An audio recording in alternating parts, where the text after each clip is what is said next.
The problem that faces Africa. We have the history of colonialism. That history has burdened independent African countries for a long time. I believe that very few countries have shaken off the burden of colonialism after independence. For a long time, independent African countries continued to focus in terms of relations to their former colonial masters. It is now, in recent history, that we have begun to collaborate as African countries among ourselves, changing focus from the former colonial masters, relating to ourselves. Africa as a continent has resources enough to develop, modernize, and industrialize our continent as a people. But it has taken us long to shift from the focus of believing that our development must be linked to our former colonial masters. Africa has resources that if we correctly focus on the domestic resources we have on the continent, we have the resources to develop our countries. Most importantly, in my view, since the Second Republic in Zimbabwe, we have decided that to develop our country, we must embrace science and technology.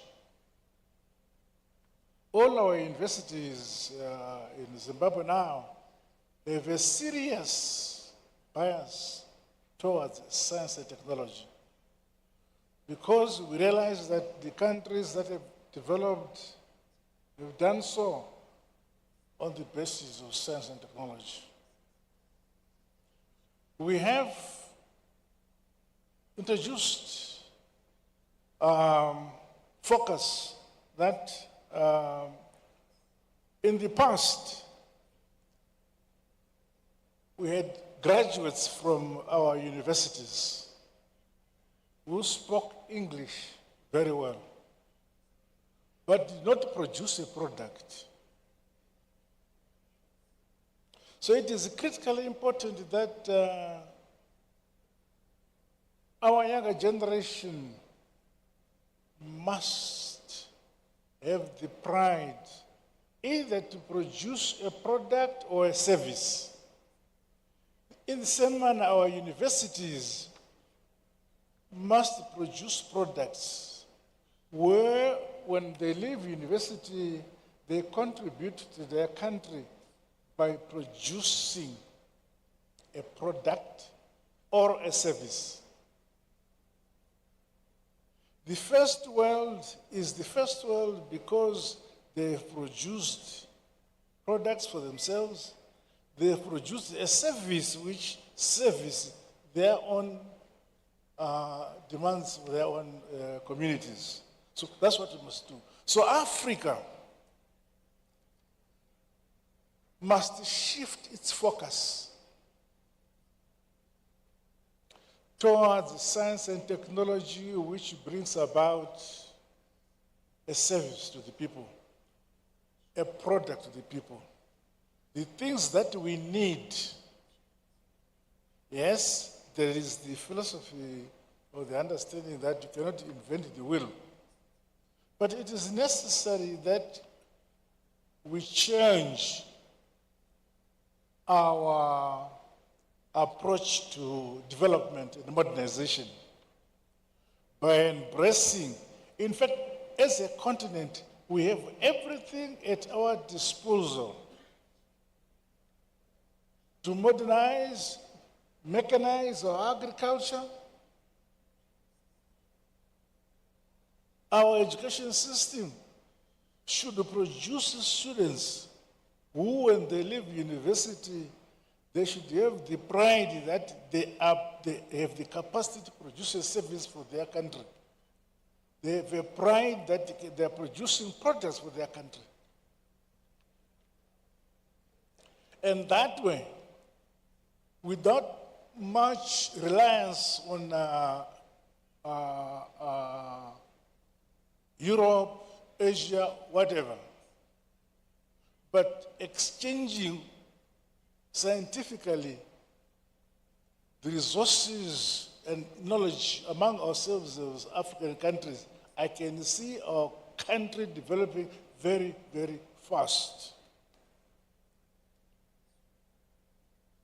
It is, in my belief, that those countries in Africa, on the African continent, who are doing well, they are doing well because they have internal domestic focus. What do they have? What can service their needs at the domestic level, as a country, as a people, both in terms of products and in terms of services? And if we all collaborate as an African country, as a continent, I believe that our pace for development and modernization will be faster.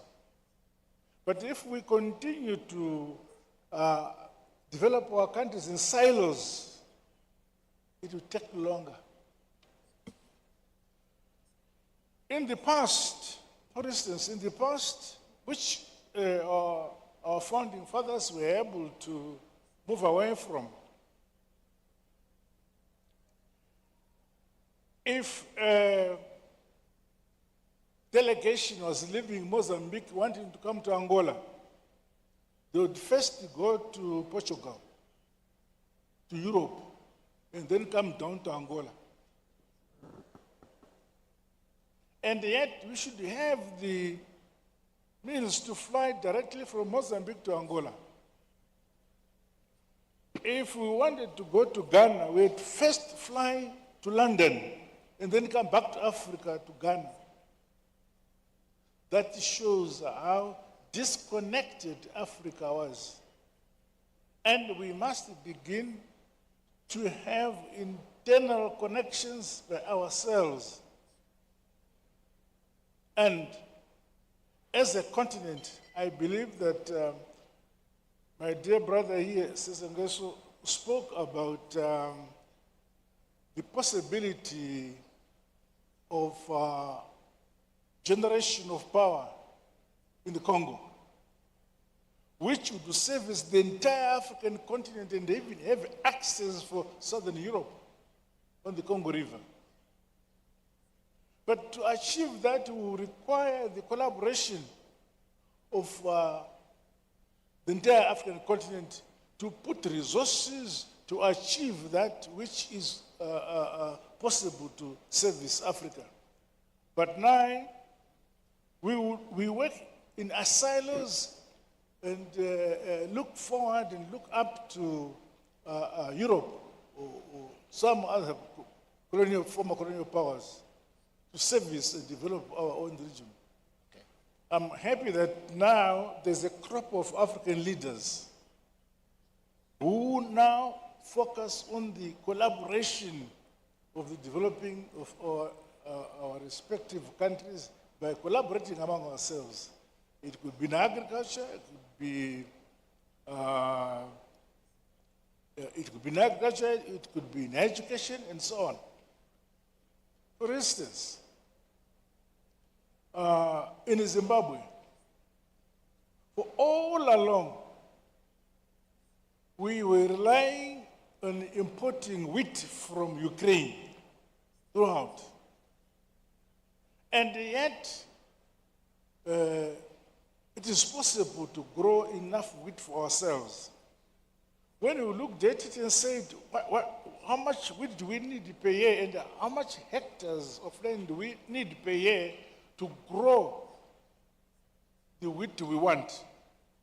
That same application, that same approach can apply to every single African country.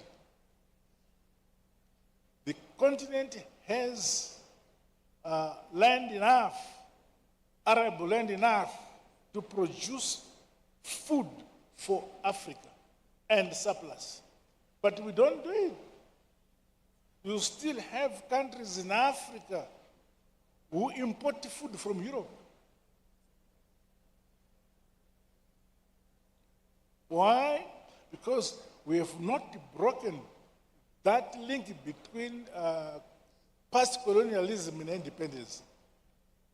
It is still lingering in the minds of those who have not been able to move away.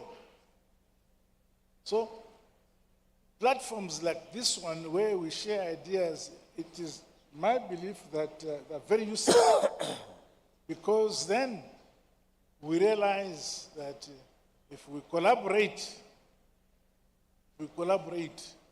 we have the chance of developing our respective economy far more than when we work in silos.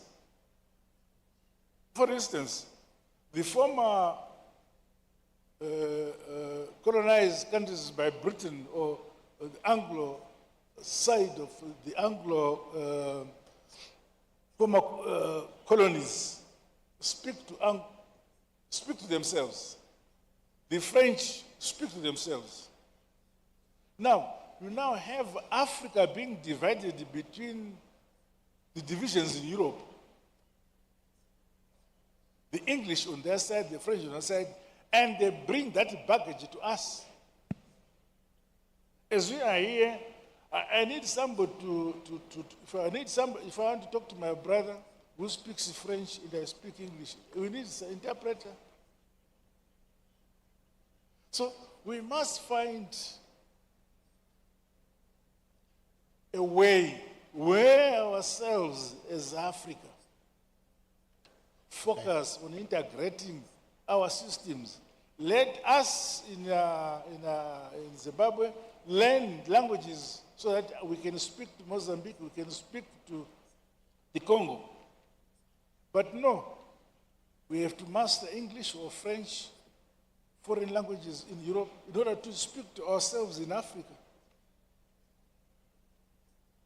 My brother here, President Ruto, speaks Swahili.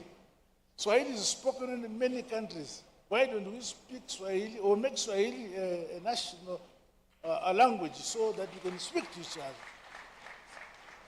But no, we find pride in speaking English or French. You see? So you get married to a beautiful woman because you speak good French or good English. If you continue to speak your own domestic language, your own language, no one, they think you are primitive.